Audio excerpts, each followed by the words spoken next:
तो आज की क्लास में ख़त्म करते हैं हम लोग पास मॉडल को, जो कि हमारा इंफॉर्मेशन प्रोसेसिंग अप्रोच की थ्योरीज में हमारा लास्ट एक तरीके से मॉडल है। ठीक है, पास पास मॉडल के बारे में जब भी आएगा, ठीक है, पास मॉडल के बारे में जब भी आएगा, पास मॉडल जब भी आपको एग्जाम के अंदर आए, सबसे पहले आप याद रखना कि आप ना पास मॉडल जो है आप सबसे पहले उसकी फुल फॉर्म लिखोगे। ठीक है, ध्यान से समझना जो मैं बताने जा रहा हूँ। सबसे पहले तो इसका इंट्रोडक्शन ही इंपॉर्टेंट है। आगे बात करते हैं। ये जो मॉडल है, ये मॉडल डेवलप करा। अच्छा, सबसे पहले आपको इसकी फुल फॉर्म कैसे लिखनी है? प्लानिंग, यहाँ पर प्लानिंग, अटेंशन अराउजल और साइमल्टेनियस और सक्सेसिव प्रोसेसिंग। समझ में आया टर्म? पी से प्लानिंग, ए से अटेंशन अराउजल, एस से साइमल्टेनियस और सक्सेसिव प्रोसेसिंग। लेकिन पास मॉडल का आप कभी भी ये ऑर्डर नहीं लिखोगे, आपके आंसर में आपको जीरो मिलेगा। पास मॉडल एक याद करने का तरीका है जिसको हम लोग ऐसे एब्रीविएशन से याद करते हैं। पी का मतलब ये, ए का मतलब ये, पहले वाले एस का मतलब साइमल्टेनियस, दूसरे वाले एस का मतलब सक्सेसिव। लेकिन इसको लिखने का तरीका होता है, सबसे पहले आप लिखोगे अटेंशन अराउजल, दूसरे में आप लिखोगे साइमल्टेनियस और सक्सेसिव प्रोसेसिंग, और तीसरे में फिर आप फाइनली लिखोगे प्लानिंग। ये इसका ऑर्डर है करेक्ट लिखने का। डिस्कस करते हैं, आराम से समझ में आ जाएगा मैं क्या बोलना चाह रहा हूं। पास मॉडल, ये जो मॉडल था ये डेवलप करा था 3 इंडियन साइकोलॉजिस्ट के द्वारा, जेपी दास, जैक नेग्लेरी और किर्बी। ठीक है, कह सकते हो आप साउथ इंडियन थे शायद से, मतलब वो करके।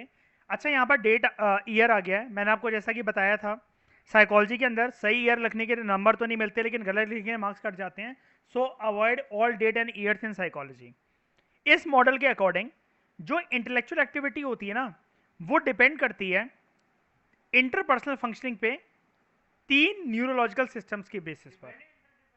इंटरडिपेंडेंट है, मतलब एक तरीके से डिपेंड करती है, आप ये भी कह सकते हो, हमारे 3 न्यूरोलॉजिकल सिस्टम्स के ऊपर बेसिस पर, जो कि हमारे दिमाग के फंक्शनल यूनिट्स होते हैं, हमारे दिमाग की यूनिट्स होते हैं। ठीक है, ये यूनिट्स रिस्पॉन्सिबल होते हैं हमारी अराउजल और अटेंशन के लिए, कोडिंग या फिर प्रोसेसिंग के लिए, जिसको साइमल्टेनियस और सक्सेसिव प्रोसेसिंग भी कहते हैं, और फाइनली प्लानिंग। आपके दिमाग में क्वेश्चन आया होगा, यार पास मॉडल में ऑर्डर कुछ और लिखा हुआ है और नीचे आप कह रहे हो कि ऑर्डर कुछ और लिख कर आना है। ठीक है, अच्छा, ये जो लिखा हुआ है ना इसमें, अकॉर्डिंग टू दिस मॉडल से लेकर रिस्पेक्टिवली तक, अगर आप चाहो तो ये वाला पैराग्राफ अवॉइड भी कर सकते हो, हमारे किसी काम का नहीं है। आप सिर्फ ये 3 बंदों के नाम किसने दिया, पास मॉडल की full form planning, attention arousal, simultaneous successive processing. उसके बाद जब आप इसे एक्सप्लेन करने पे आओ, just change the order. Pass model को जिस ऑर्डर में हम लोग PASS कहते हैं, just change the order, attention arousal, simultaneous successive processing and planning. ऐसा क्यों, मैं आपको बताता हूं, एक मिनट पहले समझ जाओ, इस टॉपिक को हटा दो एक बार अपने दिमाग से। मुझे एक बात बताना, सबसे पहले आप किसी भी चीज से अराउज होते हो या फिर उस पर अटेंशन ही देते हो ना, कोई भी चीज आपको इंट्रोड्यूस करेगी, जैसे आज ये टॉपिक चल रहा है, कोई मैं आपको एक नया आइसक्रीम का एक फ्लेवर खिलाऊं, मैं आपको एक नई जगह लेकर जाऊं, हम लोग एक नई मूवी देखने जाएं, सबसे पहले आप उस पर अटेंशन देकर उससे अराउज होते हो ना, पता लगने लग जाता है ना शुरू शुरू में ही हर चीज, यार ये टेस्टी है, ये इंटरेस्टिंग है, ये बोरिंग है, ये ऐसा है वैसा है। उसके बाद ये जो इंटरेस्टिंग है, बोरिंग है, ऐसा है वैसा है, आपका दिमाग काम करता है कि नहीं करता? सेकंड स्टेज में आपका प्रोसेसिंग होती है कि नहीं होती? प्रोसेसिंग 2 फॉर्मेट में होती है, साइमल्टेनियस सक्सेसिव। फिर आप प्लानिंग करते हो कि दूसरी बार कभी ये मूवी देखने, कभी आइसक्रीम दोबारा ट्राई करने मेरे को करनी है कि नहीं करनी है। This is called is planning. ठीक है, एक और एग्जांपल देता हूं। पहली बार आप किसी पर्सन से मिलते हो, आपको वो, आप सबसे पहले उसके nature, physique, style, characteristics, way of talking, कितना हंसाता है, कितना खड़ूस है, लुक्स में कैसा है, कैसी है, आप इन सब चीजों पे अटेंशन देते हो, आप अराउज होते हो एक तरीके से। यहाँ पर अराउजल, सेक्सुअल अराउजल की बात नहीं कर रहा, फर्स्ट इंटरेक्शन में जो हमें बात करता है कि सेकंड मीटिंग में क्या मुझे उससे मिलना है कि नहीं मिलना है, एक वेव्स तो आती है ना सेकंड टाइम पर, कि मतलब दोबारा ये पर्सन मिलने लायक है कि नहीं है। उसके बाद आपका दिमाग चलना शुरू होता है उस पर्सन के बारे में, हो सकता है काफी दिन तक, काफी घंटों तक सोच रहा है, वाह यार बहुत अच्छा पर्सन था, बहुत अच्छी पर्सन थी, कितना हंसाया उसने, कितना बढ़िया टाइम स्पेंड हुआ मेरा उसके साथ। Then you plan something with him और हर, मेरा अच्छा दोस्त बनेगा, मेरी अच्छी बहन बनेगी, हटाओ उसको, ठीक है, या मेरी अच्छी गर्लफ्रेंड बनेगी, या इसको मैं वाइफ बना सकता हूँ। ठीक है, ये चीज होती है। कभी आप अरेंज मैरिज के लिए जाओ, किसी भी टॉपिक की लाइफ में आप इन्हीं तीनों प्रोसेस से गुजरते हो। कभी आप ऐसे नहीं करते हो, अब देखो पास मॉडल की एक बार फुल फॉर्म देखो, कभी आप ऐसे करते हो कि पहले प्लानिंग कर लेता हूं, फिर अटेंशन दूंगा, फिर दिमाग चलाऊंगा मैं अपना, ये चलाऊंगी अपना, कभी ऐसे होता है कशिश किसी भी चीज के लिए? बताओ जरा। आप आज डिनर पे जा रहे हो, ठीक है, आपको एक इन्फॉर्मेशन मिली हमें डिनर पे जाना है, अराउज हो गया दिमाग, अटेंशन दिया आपने उस चीज पर। अब आप प्रोसेसिंग कर रहे हो, यार मुझे क्लास लेते लेते साइमल्टेनियसली तैयार होना है, I should give attention to class also and to my dressing ethics also, ठीक है। And finally you are planning कि इतने इतने टाइम पर मुझे निकल जाना है और इतना इतना जो भी है मेकअप लगा के इतने कपड़े पहनकर ये निकल जाना है मैंने, ठीक है। ये चीज है। सबसे पहले बात करते हैं पहले कंपोनेंट की, अराउजल और अटेंशन, ठीक है। देखो, जब भी एक स्टेट ऑफ अराउजल, अराउजल का मतलब देखो अगर मैं आपसे आसान भाषा में बोलूँ ना, पता है क्या होता है इसका मतलब, क्या होता है 11th क्लास में हमने पढ़ा था। स्टेट ऑफ अराउजल का मतलब ये होता है, ध्यान से समझो, चुल मचना। सच सच बता रहा हूँ। अब ये वर्ड ना बेकार वर्ड, गंदा वर्ड नहीं होता है। चुल मचना पता है क्या होता है, जैसे मतलब मान लो कशिश, you have loss interest in everything, आपको कुछ नहीं खाना कुछ नहीं पीना, आप अपसेट होकर बैठे हो, लेकिन फेवरेट आपकी कोई भी ऐसी एक चीज आ जाए, आपके मोमोज आ गए, ठीक है, या फिर आपके लिए कुछ फेवरेट एक घर पे कुछ पिज़्ज़ा बन रखा है, या कुछ भी आपके खाने के लिए एक आइटम बन रखा है, आप एकदम से अराउज होकर कि हाँ यार, यार सब खा रहे हैं और यार इतना मेरे फेवरेट रेस्टोरेंट से पार्सल हुआ है मील, मैं इसको कैसे छोड़ दूँ, ठीक है। स्टेट ऑफ अराउजल किसी भी चीज़ के लिए हो सकता है कि यार आप बड़े दिन से घर पे बैठ के बोर हो रहे हो और इमिडिएटली आपके किसी रिलेटिव का कॉल आता है कि परसों हमारे घर पे एक फंक्शन है या फिर कुछ भी है, सेरेमनी या वैसा करके, और खाने पीने का पूरा वो है, हमारा प्लान है, तो आप आ जाना। तो ये स्टेट ऑफ अराउजल क्या होता है, आपके बिहेवियर के लिए बिल्कुल बेसिक होता है कि आप इससे ना एक्टिवेट हो जाते हो, और ये फिर आपको हेल्प करता है कि आप ना अपना अटेंशन दो किसी भी स्टिमुलाई को। और आई होप आपको याद होगा 11वीं क्लास में स्टिमुलाई का मतलब ऐसा होता है, कोई भी इवेंट, सरकमस्टांस, है ना, जिससे आप प्रभावित होते हो, जो आपको इन्फ्लुएंस करती है। हमेशा स्टिमुलाई एक चीज निकालता है ना, बताना जरा मुझे, स्टिमुलाई स्टिमुलाई की इवेंट होता है, ये प्रोड्यूस क्या करता है हमेशा, बिहेवियर, जिसको हम लोग क्या बोलते हैं, क्या बोलते हैं कशिश, स्टिमुलाई हमेशा क्या पैदा करता है, बिहेवियर, बिहेवियर को क्या बोलते हैं, रिस्पॉन्स। और याद है पूरी 11th ये पढ़ा होगा, SR connections, stimuli response connections, याद आया। अराउजल और जो अटेंशन होता है, ये एनेबल करता है एक पर्सन को कि वो किस तरीके से इंफॉर्मेशन को प्रोसेस करे, ठीक है। कहने का मतलब ये, आप, अच्छा ये चीज ना साथ में क्यों लिखी हुई है, आप अगर देखो, साइमल्टेनियस एंड सक्सेसिव प्रोसेसिंग नीचे लिखा हुआ है, लेकिन समक्ष कशिश अटेंशन और अराउजल लिखा हुआ है, पता है क्यों, क्योंकि आप चाहे अराउज हो तब भी आप किसी चीज पे अटेंशन दोगे, अगर आप किसी चीज पे अटेंशन दे रहे हो इसका मतलब डेफिनेटली आप पहले अराउज हुए हो उस चीज से। आप अगर कशिश मेरी बात सुन रहे हो इसका मतलब you are giving me attention, आप अराउज्ड हो इस टाइम पर। अगर आप अराउज्ड हो कि 5:30 बज गए, मेरी क्लास का टाइम हो गया है, फिर आप अटेंशन देना स्टार्ट करोगे, तो बात तो सेम है ना, बात तो सेम है ना, एक इवेंट दूसरा इवेंट के साथ कनेक्टेड है। रिस्पॉन्स ये क्या पैदा करेगा, देखो ध्यान से सुनना, अगर एक अच्छा खासा लेवल ऑफ अराउजल हो, ऑप्टिमल लेवल का मतलब होता है एक अच्छा खासा, तो उसकी वजह से होता क्या है, आपका जो अटेंशन है ना, वो एक समस्या के, एक प्रॉब्लम के रेलेवेंट एस्पेक्ट्स पे जाता है। कहने का मतलब यहां पर क्या है, यहां पर मैंने आपको बताया था ना, साइकोलॉजी के अंदर प्रॉब्लम कोई बहुत बड़ी प्रॉब्लम नहीं होती कि आपका ब्रेकअप हो गया वो हो गया, कोई भी चीज प्रॉब्लम मतलब जो आपके लिए आपको सॉल्व करनी है फटाफट, कोई भी चीज है वो, ठीक है। मान लो आपको रेडी ही होना है किसी फंक्शन के लिए, आपको कहीं जाना है, आप जॉगिंग का प्लान बना रहे हो, आपको कुछ खाना है, आपको भूख लग रही है, everything is problem until and unless that task, जब तक वो टास्क आपका फुलफिल नहीं होता, ठीक है। तो अगर एक अच्छा खासा मिनिमम लेवल ऑफ अराउजल जब होता है, उसकी मदद से होता क्या है, आपका अटेंशन जो होता है वो हर एक प्रॉब्लम के रेलिवेंट एस्पेक्ट से रूबरू होता है। अब यहां पर एक चीज समझना आपको जरूरी है, अगर बहुत ही ज्यादा या फिर बहुत ही कम अगर अराउजल हो ना किसी भी चीज का, तो ये चीज इंटरफेयर करती है आपके अटेंशन के साथ। जैसे अगर हद से ज्यादा अगर आप अराउज हो जाओ, मैं आपको हद से ज्यादा मोटिवेट करने लग जाऊं, मैं कहूं कि हम 4 दिन पढ़ा करेंगे, 3 दिन मोटिवेशन की क्लास रखा करेंगे, आपके ऊपर वो चीज वर्क ही नहीं करेगी। बहुत ज्यादा अराउजल भी ना किसी चीज को लेकर आपका वर्क नहीं करता। जैसे म्यूजिक आपको पसंद है, हम सबको पसंद है, लेकिन मैं आपके कानों में चिल्ला चिल्ला कर वो म्यूजिक अगर वो बजवाना शुरू करूं स्पीकर से, आप इरिटेट हो जाओगे, आपका सर दर्द होने लग जाएगा। टू लिटिल अराउजल भी बहुत खतरनाक होता है टेंशन के लिए। जैसे अगर मैं आपको अराउज ही ना कर पाऊँ, मतलब बहुत ही कम ड्यूरेशन की हमारी क्लास चल रही है, या बहुत ही कम चीज़ें मैं उसमें डिलीवर कर पा रहा हूँ, या फिर मतलब मान लो कि आप ना अभी 2 साल के बाद आप स्कूल जाना शुरू कर रहे हो आप लोग, ठीक है। इसका मतलब अभी आपका जो अराउजल वो बहुत कम है, आप अपने आप में एक फर्क महसूस कर पाते होगे। क्लास में बैठकर 2019 में जितना मन लगता होगा ना, डेफिनेटली 99% गारंटी के साथ कह सकता हूँ उतना फोकस अभी बन ही नहीं पाता होगा। आसपास के अपने लोगों को और अपने आप को देखा करो, क्या लुक थी, क्या फिजिक थी, क्या टेंशन था, क्या एनर्जी थी, सब कुछ चेंज हो चुका होगा इस बार जब 2022 में स्कूल जाना शुरू करा है। तो फॉर इंस्टेंस, जब आपकी टीचर आपको ये बोलती है कि वो एक टेस्ट प्लान कर रही है, ठीक है, तो आपका जो अराउजल है वो एक्टिवेट होता है और फिर आपका टेंशन स्पेसिफिक चैप्टर पे जाता है। जैसे कल हमारा टेस्ट है, ठीक है, तो अराउजल जो है वो फोर्स करता है आपको कि आप फिर उसके बाद अटेंशन देते हो रीडिंग पे, लर्निंग पे, कंटेंट रिवाइज करने पे, ठीक है। जैसे मान लो अगर मैं आपको टेस्ट की गाइडलाइन ना दूं, अगर आपको इस टाइम पर अगर ये सीबीएसई बोलते हैं ना कि आपके पास इफेक्टिवली अब से बोर्ड देने के लिए आप बोर्ड दो, आराम से सीबीएसई की तैयारी करो, 2024-25 में देना, आप कल से आओगे ही नहीं मेरी क्लास में, क्योंकि आपकी जो डेडलाइन है ना वो खत्म हो गई है। दिमाग के पास बहुत लंबा एक प्लान है, यही होता है।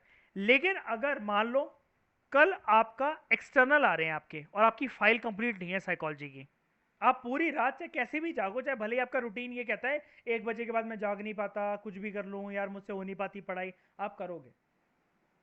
कल आपका टेस्ट है, आपको पता है कि अगर इस टेस्ट में नंबर नहीं आए तो मम्मी पापा उधेड़ के फेंक देंगे, चमड़ी उतार लेंगी, खाल उतार लेंगे। आप कैसा भी जागो, आपका टेंशन 2x मोड पे बढ़ जाता है। जैसे आप कहते हो मुझे शांति चाहिए पढ़ने के लिए, 100 ड्रामे आप करते हो, मुझे कंफर्टेबल होना है, ये होना है। लेकिन आप एक सीन इमेजिन करके देखो, जिस दिन आप सुबह पेपर वाले दिन एक किसी दोस्त ने एक इंपॉर्टेंट कुछ चीज बोल दी, वो अगर आपको समझा रहा है ना, आसपास असेंबली में, ग्राउंड में, क्लासरूम में इतना शोर है, लेकिन फिर भी उसकी बात, उसकी आवाज आपके दिमाग को पूरी तरीके से समझ में आ रही है और आपको वो चीज उसके बताने के साथ ही लर्न हो गई कि 3 घंटे तक मैं इसको लर्न रख सकता, याद करके रख सकता हूँ। और फिर आप उसके पेपर के बाद बोलते हो थैंक यू भाई तूने मुझे बता दिया, जबकि आप जिस चीज को पूरे साल से पढ़ रहे हो वो चीज आपको याद नहीं रहती। अब समझ में आया पूरा का पूरा टॉपिक, बताओ, अराउजल अटेंशन समझ में आया, ये चीज है। फिर हम बात करते हैं साइमल्टेनियस और सक्सेसिव प्रोसेसिंग की, ठीक है। देखो इसमें लिखा हुआ है you can integrate the information into A knowledge system, या तो आप साइमल्टेनियसली या सक्सेसिवली आप किसी भी इंफॉर्मेशन को, नॉलेज को, सॉरी किसी भी इंफॉर्मेशन को अपनी नॉलेज सिस्टम के अंदर डाल सकते हो, ठीक है। मुझे लेकिन आगे बढ़ने से पहले आप ये बता सकते हो कि इंफॉर्मेशन और नॉलेज के अंदर क्या फर्क होता है, बताओ जरा।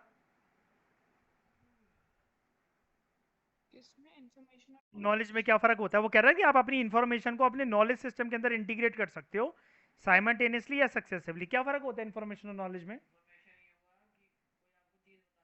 कोई भी डेटा, कोई भी फैक्ट्स, नंबर, फिगर वगैरह, ठीक है, ठीक है। नॉलेज में क्या होता है कि आप उस चीज को एज इट इज एक्सेप्ट नहीं करते हो, आपका दिमाग एक ना इमेज बनाता है, चीजों को अप्लाई करता है, सोचता है क्या चीज फिट होती है और लॉन्ग टर्म के लिए होल्ड करके रखता है एटलीस्ट। हाँ हाँ, जैसे एक्सपीरियंशियल इंटेलिजेंस है, मतलब कुछ भी है। नॉलेज सिस्टम आपका एक तरीके से आपके साथ चाहे शॉर्ट टर्म चाहे लॉन्ग टर्म, लेकिन लास्ट करता है थोड़े टाइम तक। इंफॉर्मेशन जैसे आती है, सारी इंफॉर्मेशन को माइंड थोड़ी ना एक्सेप्ट कर लेता है। अभी मैं आपको आर्टिफिशियल इंटेलिजेंस के बारे में, डेटा साइंस के बारे में, कंप्यूटर के बारे में बताने लग जाऊं, अभी इंफॉर्मेशन दे रहा हूं मैं आपको, लेकिन आपका दिमाग अभी उस लेवल का ट्रेन ही नहीं है कि ये सब चीजों को समझ पाए, दिमाग में बैठाता है, ठीक है। तो ये होते हैं नॉलेज, समझ गए कशिश, समझ में आ गया। अब साइमल्टेनियस प्रोसेसिंग कब टेक प्लेस करती है, ध्यान से समझना, when the simultaneous processing takes place. Simultaneous processing takes place when, जब हम अलग अलग कंसेप्ट्स में, देखना, वेरियस कंसेप्ट्स के बीच में जब आप ना एक तरीके से रिलेशंस पता करते हो ना, और उन सारे कंसेप्ट्स को फिर इंटीग्रेट कर देते हो एक मीनिंगफुल पैटर्न के अंदर, कॉम्प्रीहेंड करने के लिए, कॉम्प्रीहेंशन करने के लिए। कॉम्प्रीहेंशन का मतलब ये होता है, यहां पर लिख लो अगर नहीं जानते इस वर्ड का मतलब, इसका मतलब होता है अंडरस्टैंड करने के लिए। अंडरस्टैंडिंग का मतलब होता है कॉम्प्रीहेंशन। कहने का मतलब क्या है, आपको मैंने एक इंफॉर्मेशन दी, इंफॉर्मेशन ए, इंफॉर्मेशन बी, इंफॉर्मेशन सी, इंफॉर्मेशन डी। आपने करा क्या इनके साथ, आपने इन सब को इंटीग्रेट करके इनका एक मीनिंगफुल पैटर्न बना लिया कि ये चीज इससे कनेक्टेड है, ए डी से कनेक्टेड है, डी सी से कनेक्टेड है, सी ए बी और डी से कनेक्टेड है। तो ये सारा का सारा एक मीनिंगफुल पार्ट है। अब यहाँ पर मैं, अब आप कहोगे ये कनेक्टेड है कैसे?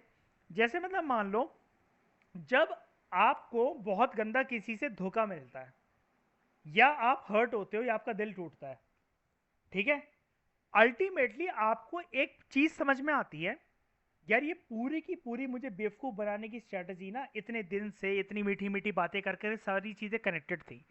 आउट ऑफ द कंटेक्स्ट एक एग्जांपल लेकर समझा रहा हूं।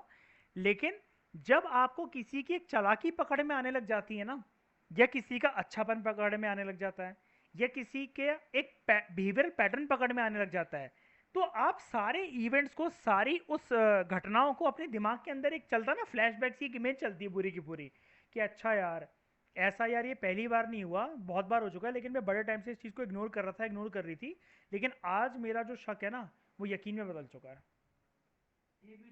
ठीक है, यहां पर जब आप ऐसा कुछ करते हो ना, कि जब आप सारे के सारे कंसेप्ट के बीच में, आप ध्यान से समझो उसको, सारे के सारे कंसेप्ट के अंदर, तो आप जब अलग अलग कंसेप्ट के बीच में आप एक रिलेशन ढूंढने की कोशिश करते हो ना, जब सारे कंसेप्ट को इंटीग्रेट कर देते हो एक मीनिंगफुल पैटर्न बनाने के लिए, जब आपको पूरी बात समझ में आने लग जाती है, अच्छा ऐसी बात है, अच्छा ये पर्सन इस कैरेक्टर का है, अच्छा इस पर्सन का बेसिक नेचर ये है, ये इतना अच्छा है, ये इतना बुरा है, ये इतना चालाक है, ये इतनी अच्छी है, जो भी आप चीज़ फिर आप अपनी अंडरस्टैंडिंग में, अपने कॉम्प्रीहेंशन के लिए बिल्ड करते हो, जब आप कोई ऐसी हरकत कर रहे होते हो, उसको हम लोग कहते हैं साइमल्टेनियस प्रोसेसिंग।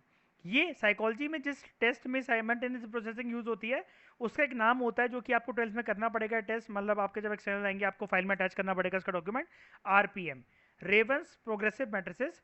इसको कभी कभार आरएसपीएम भी कहते हैं, रेवंस स्टैंडर्ड प्रोग्रेसिव मैट्रिसेस। ये शायद से आपने करा होगा, मुझे नहीं पता। 11th क्लास के अंदर क्या कोई ऐसा टेस्ट आपने करा है जिसमें पजल होती थी, एक पजल उस डिजाइन के अंदर फिट करनी पड़ती थी टिक मार्क करके एमसीक्यू की फॉर्मेट में, कि ये चीज इससे मैच कर रही है, और जैसे जैसे उसका लेवल बढ़ता जाता था तो वो चीज टफ होती चली जाती थी। करा है कुछ ऐसा टेस्ट क्या? यहाँ पर आपके पास ना 6 ऑप्शंस दे रखे होते हैं, ठीक है, जैसे मतलब मान लो कि एक पजल है, ठीक है, जैसे मतलब मान लो कि मैंने ना एक साइड ऐसा बनाया, फिर मैंने एक वर्टिकल लाइन बनाई, एक साइड फिर मैंने ऐसा बनाया, फिर मैंने एक वर्टिकल लाइन बनाई, एक साइड मैंने ऐसा बनाया, फिर ये वर्टिकल लाइन है। तो अब इसके बाद क्या आना है, यहाँ पर ऐसे करके ना क्वेश्चन मार्क होगा, तो 6 ऑप्शन होंगे। देखो जैसे यहाँ पर आओ,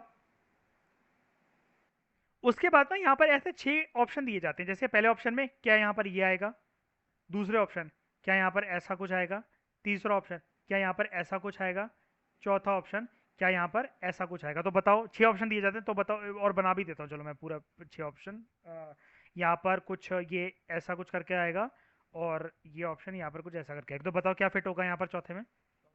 हाँ, थर्ड वाला ये ना, यही होता है। तो ऐसे करते करते फिर इनका लेवल बढ़ता जाता है। जैसे आपने कभी कभार देखा है कि जैसे 2 डॉट्स आती हैं, फिर एक ट्राइंगल आता है, फिर एक 2 डॉट्स आती हैं, फिर एक कभी कभार डिजाइन के बीच में ट्राइंगल आता है, फिर वो पूछता है अगला क्या पैटर्न है। ऐसे करके इनका लेवल बढ़ता चला जाता है। ठीक है, ये है साइमल्टेनियस प्रोसेसिंग। अब साइमल्टेनियस प्रोसेसिंग हमारी हेल्प किस में करता है आगे? तो 6 ऑप्शंस यहाँ पर दिए जाते हैं जो कि डिजाइन को कंप्लीट करता है। साइमल्टेनियस प्रोसेसिंग आपकी कैसे हेल्प करता है, मैं आपको ये बता रहा था। साइमल्टेनियस प्रोसेसिंग आपकी हेल्प करता है कि आप ना एब्स्ट्रैक्ट फिगर्स जो कि यहाँ पर आपको दे रखी है ना, आप उसके बीच में एक तरीके से मीनिंग ग्रैप्स करने की कोशिश कर रहे हो, और उनके बीच में रिलेशनशिप पता लगाने की कोशिश कर रहे हो। आपने ये थर्ड कैसे बता दिया कशिश, यहाँ पे थर्ड ही होगा कैसे? आपने एक मीनिंग पकड़ा ना, कि इसके बाद एक लाइन यहाँ पर ऐसा आ रहा है, फिर एक लाइन आ रही है, फिर एक ऐसा आ रहा है, फिर एक लाइन आ रही है, फिर ऐसा आ रहा है, फिर एक लाइन आ रही है, तो यही आएगा, क्योंकि 3 बार से यही रिपीट हो रहा है।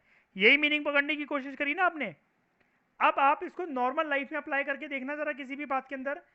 अगर कशिश मतलब मान लो मैं आपसे बहुत अच्छे से बात कर रहा हूँ, और एकदम से फिर मैं चाहते सारी चीजें अच्छी हो गई, हमारी दोस्ती अच्छी हो गई, फिर मैं एकदम से सनक जाऊँ, आपके ऊपर गुस्सा कर दूँ, आपने एक पैटर्न पकड़ लिया, ठीक है, फिर मैं आपको कहूँ सॉरी सॉरी यार मेरी गलती थी बुरा मत मानो, फिर मैं आपको दुखी कर दूँ, फिर मैं कहूँ सॉरी सॉरी मेरी गलती थी बुरा मत मानो, फिर मैं आपको दुखी कर दूँ।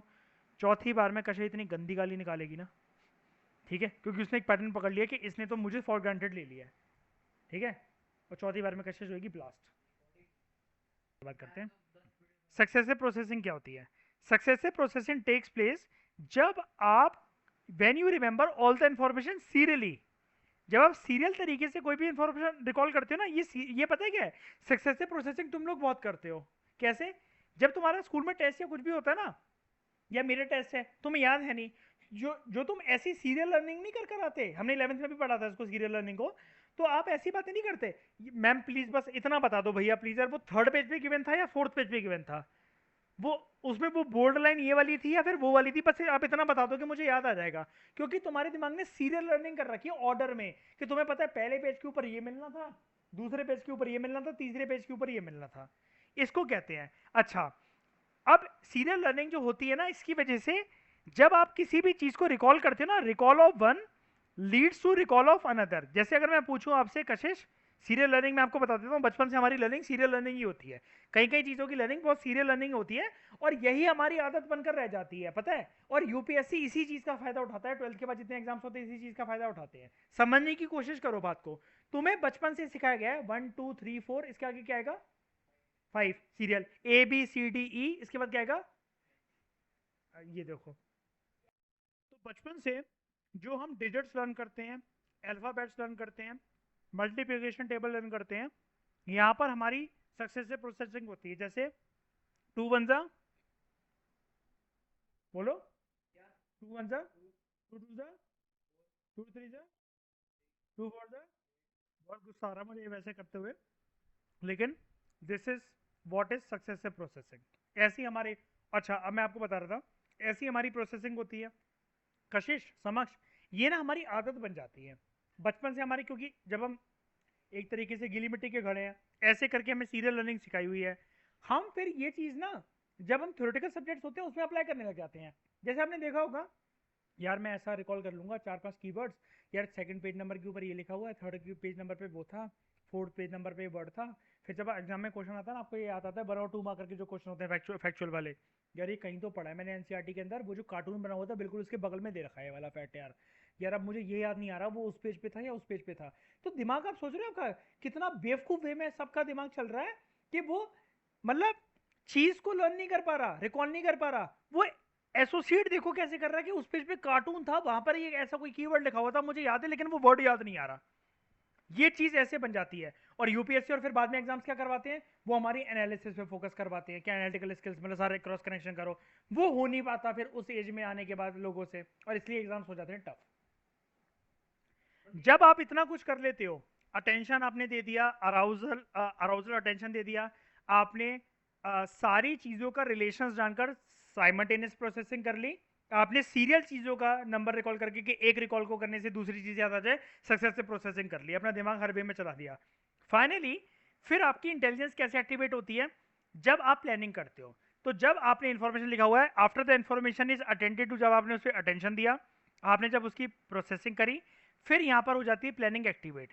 प्लानिंग हमें अलाउ करती है to think of the possible course of action, कि हम करेंगे क्या, इसके बाद हो क्या सकता है, इससे परिणाम क्या निकलेगा, हमारा टारगेट जो हम रीच करना चाहते हैं क्या वो इंप्लीमेंट होगा, और हम अपनी इफेक्टिवनेस को इवेल्यूएट करते हैं। प्लानिंग में एक और चीज होती है जो कि आपको लिखनी पड़ेगी, मस्ट है। अगर प्लान वर्क नहीं करता है, ठीक है, तो आप उसे मॉडिफाई कर सकते हो अपनी रिक्वायरमेंट के हिसाब से, सूट करने के लिए, टास्क और सिचुएशन के हिसाब से। फॉर एग्जाम्पल, बहुत नॉर्मल सा यहाँ पर प्लानिंग की एक बात दे रखी है, मैंने आपको एक टेस्ट दिया, आपने उसके लिए गोल सेट करा कि यार मेरे पास इतना इतना टाइम है, आज रात के टाइम है, मुझे कहीं जाना भी है, आना भी है, रिकॉल भी करना है, स्कूल का काम भी करना है, बहुत सारी चीज़ें हैं, ठीक है। आपने लेकिन सारी चीज़ों को टैकल करते हुए वो चीज़ करी। अगर आपको टाइम कम लगता है तो आपको लगता है यार मैं अभी तक 1 या 2 बजे तक सो जाता हूँ या सो जाती हूँ, अब मुझे कम से कम 3 या 4 बजे तक जागना पड़ेगा, या हो सकता है कल स्कूल मिस करना पड़े मेरे इस वाले टेस्ट के लिए। तो यहाँ पर आप क्या कर रहे हो, प्लानिंग कर रहे हो, आपका एम था कि 1 या 2 बजे तक लर्न करके मुझे चीज़ हो जाएगी, लेकिन जब वो नहीं हो पाई और आप 3 या 4 बजे तक जाग रहे हो, या फिर आप अगले दिन स्कूल मिस करने का सोच रहे हो, आपने प्लान को क्या करा, अगर आपका प्लान अपने हिसाब से इंप्लीमेंट नहीं हो पाया, आपने उसको मॉडिफाई कर दिया, ठीक है, समझ गए। बस हमारा पास मॉडल यहाँ पर खत्म हो गया, इसको रिवाइज कर लेना प्लीज मेरी वीडियो से भी और वैसे भी, क्योंकि ये इंपॉर्टेंट है, इसलिए मैंने उसी दिन ये क्लास में नहीं कर पाया था। आपने देखा होगा इसके अंदर बहुत सारी चीजें थोड़ी सी तिगड़म वाइज दे रखी हैं, ठीक है, इसको रिवाइज कर लेना अच्छे से। Thank you very much for discussion.